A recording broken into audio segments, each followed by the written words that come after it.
let's start off with Epstein, is what I want to get right into. So your open, unfiltered analysis of what you think happened yesterday with Pam Bondi's hearing.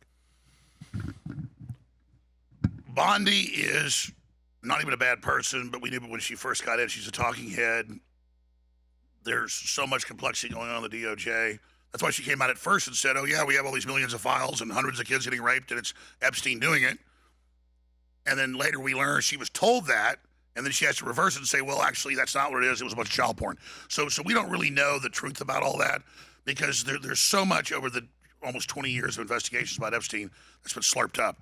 And also, last year they had or not the last 2 years, a hotline where anybody could just call in to the FBI or just send in paperwork, and any of that gets thrown in there.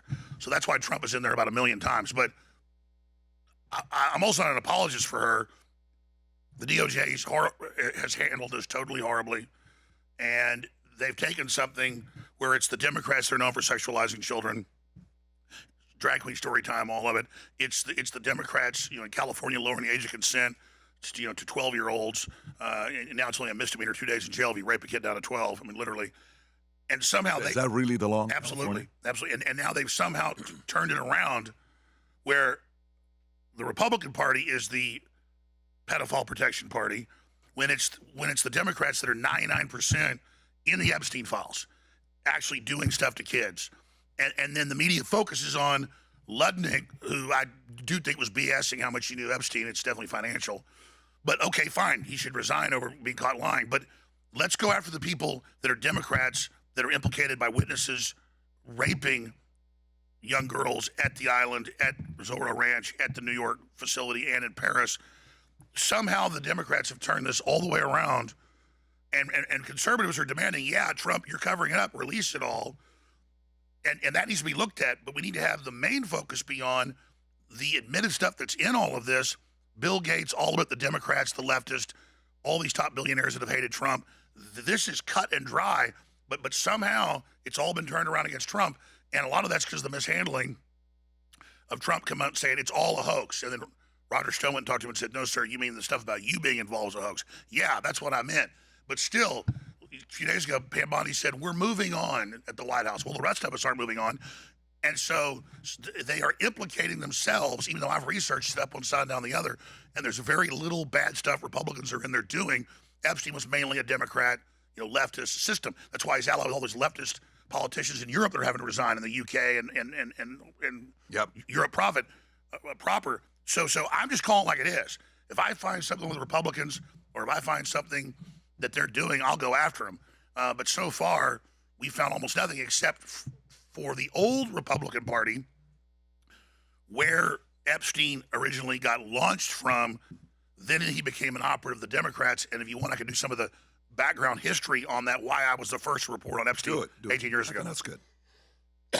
Sorry about this, folks. Maybe more olive oil. We got it. So I've been on air 32 years, and I was on local radio, then it got syndicated, and there weren't any other shows like mine really that were on commercial radio. They were on shortwave and like little conferences and books, and they were great people. And so I got to interview Ted Gunderson, who was high-level FBI retired. In fact, he was tapped to be the director, but he was too conservative, so he didn't get it when Hoover died. And I interviewed all these other top experts, like John DeCamp, that exposed the Franklin cover-up, and the Republican Party, the blue blood Republican Party, running kids, the same stuff for blackmail out of Omaha, Nebraska, and out of New York, and out of Penn State, and a bunch of other places. And that was cut and dry. They caught them. They went to jail. But it then got shut down. And a bunch of the people involved in the pedophile rings all magically died. So I knew John DeCamp, interviewed him many times, Ted Gunderson many times. And so they told me all of this. Kathy O'Brien, which has now been totally vindicated, she had been an MK Ultra mind control program that was attached to this. And a lot of that's been declassified. And so I knew about all this and heard about all this from them. And so I understood that. Then it also came out in 1989, all front page Washington Times. I've seen you cover it. Underage call boys, midnight visits White House. And so you have to understand that George Herbert Walker Bush had been the CIA director, youngest ever. Never been in the CIA. They said when they put him in there in the 70s, not true. He was basically researched. It was even in the documents running the JFK assassination operation as the man on the ground in '63. So that was his little reward. But later, he's the head of the CIA, and then he's the head of the country. And he brings in Wexler, and he is a Victoria's Secret, all of that. He is the handler of Epstein, who also works with Bill Barr, who had been the CIA liaison in Iran-Contra. Even at his young age, he ran Iran-Contra for George Herbert Walker Bush in a compartmentalized program under Reagan that Reagan didn't know about, and there was a big scandal over that.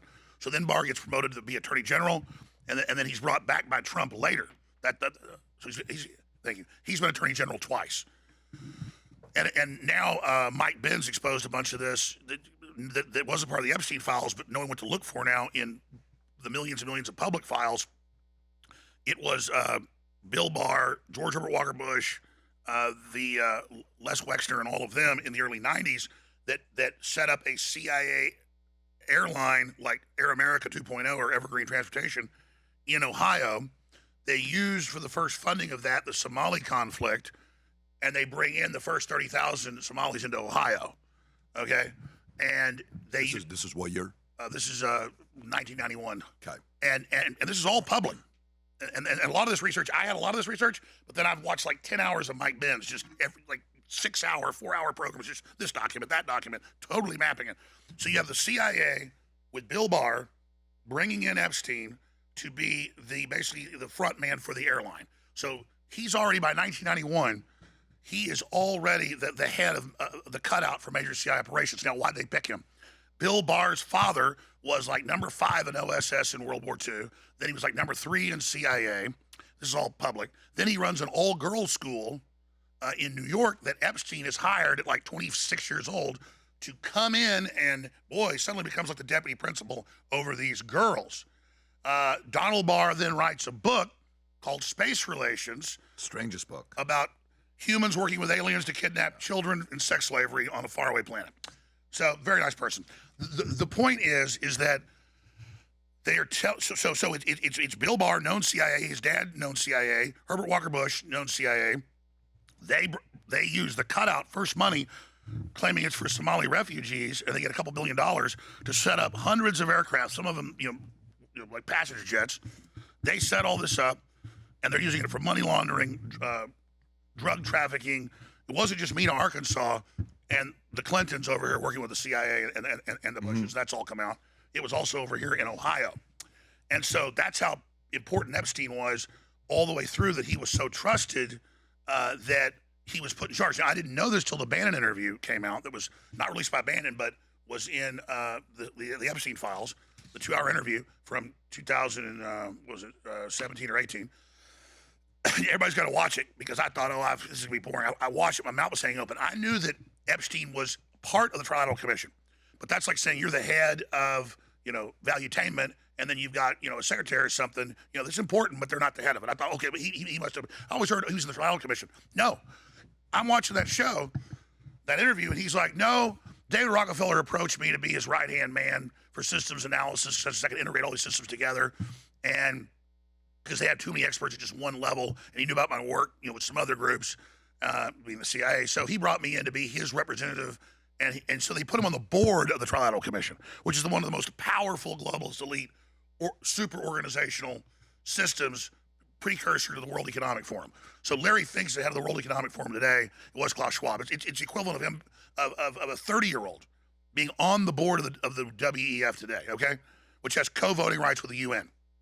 So he is the protege and attaché and basically imperial legate. That's a Roman term for someone that can speak for the emperor. David Rockefeller set up the UN, set up the modern globalist system. He's on record doing it all. Here is a 30-year-old man that is literally given the control to fly around the world and be the representative of David Rockefeller. He's saying this in the Steve Bannon interview? He is, but then here's what, I didn't just believe Jeffrey Epstein.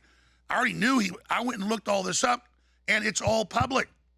So it was all, the Trilateral Commission has documents on its own site and talks about the meetings and the things that Epstein chaired meetings with world leaders. So we knew decades later he's got all these world leaders calling him and, all this stuff. But he was. What's the Trilateral Commission do? It's all the leaders, the intelligence agencies, the big corporations, the governments, and academia all together, just the leadership, and then coordinates globally through the three pillars: Europe, Asia, and North America. The point is, this is the precursor to everything we see today. And so now you know what the Epstein thing is really all about. Now, obviously, through the underage stuff and the pedophilia that he was brought in, clearly, when he went to that girls' school and the rest of it, that's just the gateway drug with these people from my studying of them and what Ted Gunderson and all of them told me. And they explain that, no, they really do, like to torture kids and drain off their blood and have the endorphins, not just the adrenaline. And so I knew all this MO. And so that's how I was able to explain to people. People found videos now 18 years old. They're posted right now on Infowars.com today, where I'm saying, no, it's a cult, it's Satanism, it's black magic. This is what they really do. Because it's not just Epstein, it's the people up above him to be able to do the horrible stuff they do. They have worldviews and world models that we're just animals, that we need to be sacrificed, that they're the Ubermenschen because they're willing to do this. We're weak, they're not.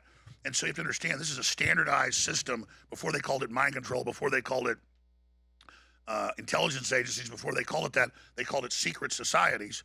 And really all secret societies have been, some have been good, some have been bad, some have been a mix. But the bad ones, the dark ones as they call it, the occult ones, the hidden ones, they have always used torture and drugs and sex and what you'd call mind control, trauma-based mind control.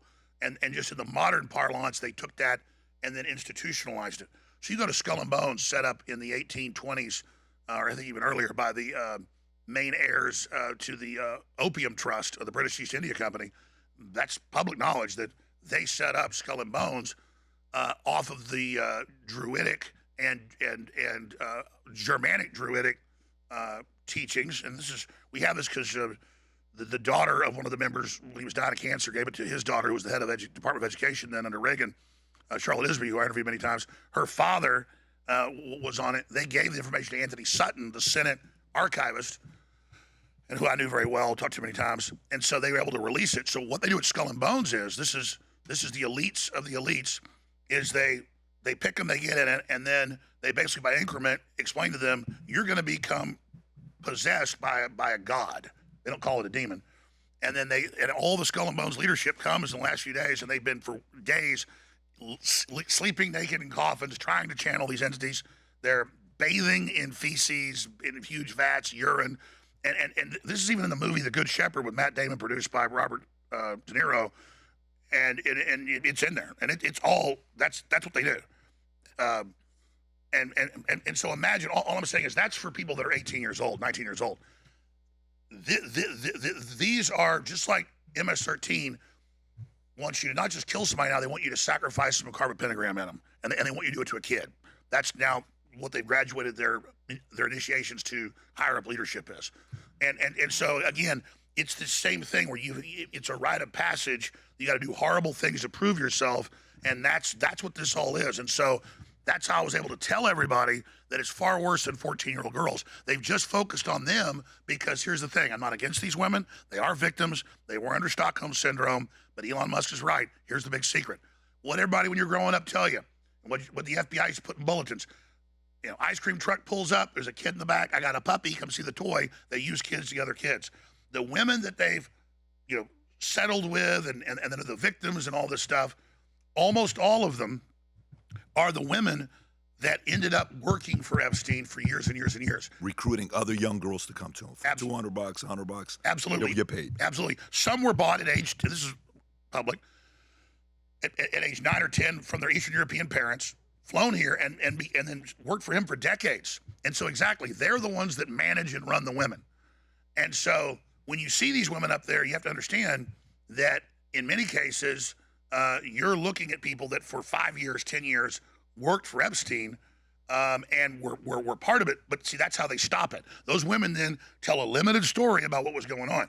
But then you read the names of some of the women, they're in all the emails preparing the beef jerky, walking the beef jerky up. They're in the things preparing it to be sent to the labs so to be broken down and sent to people. Let's get to the IV bags. I'm not trying to put these women down. I'm just saying, notice in the hearing yesterday or 2 days ago, they asked Bondi, They said, have you ever interviewed any of these women? And she goes, I don't know. So they asked. Can you play the clip, Rob? I'll find it. Can you play and they asked the women, and none of them have ever been talked to.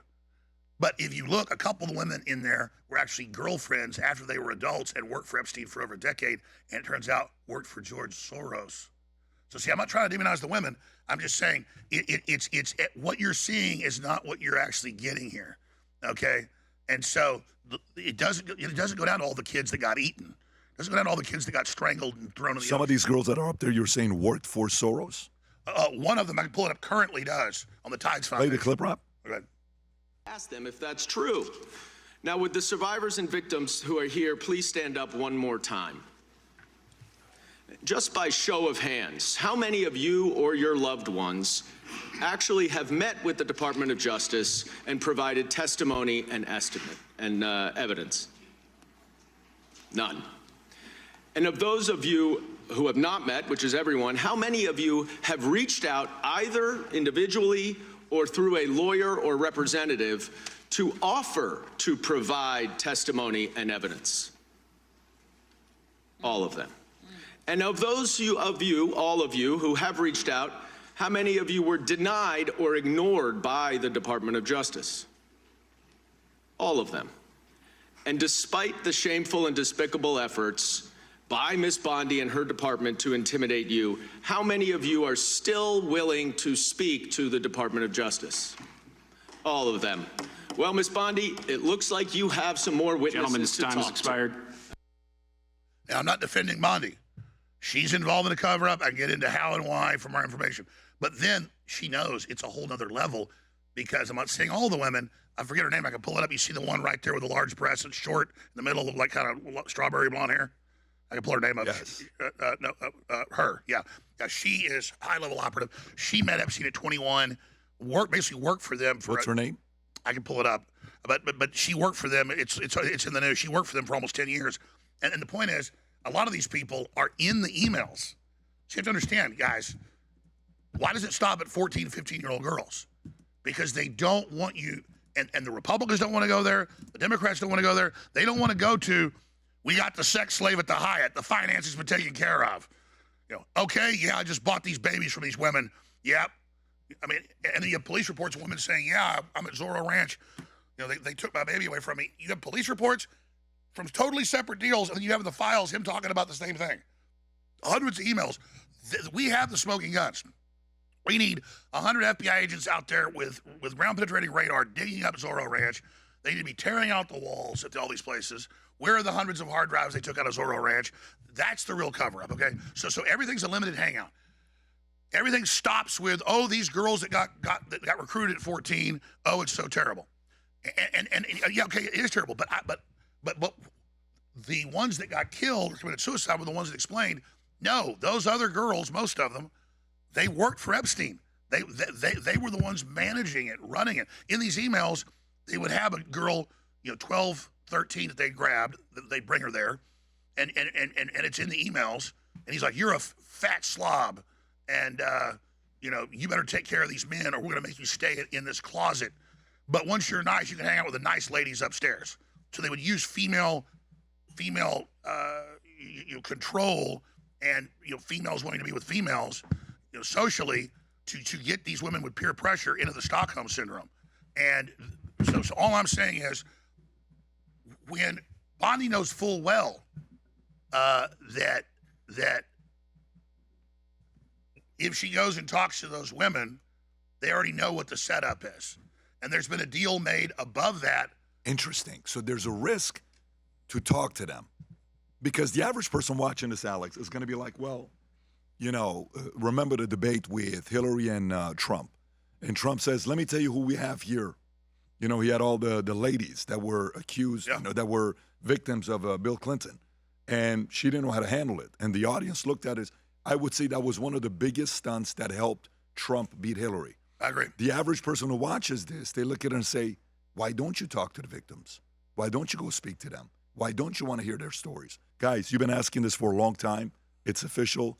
Alex Jones is on Manect. You can officially ask him any questions on Manect. And I know for the longest time, you guys have been saying, Let's get Alex on. Rob, I don't know if the QR code is going to be on the bottom or not, or an ability to ask him questions. You guys may have stories of Epstein, angles, other questions, things you want to share with him. You can officially connect them. If you enjoyed this video, you want to watch more videos like this, click here. And if you want to watch the entire podcast, click here.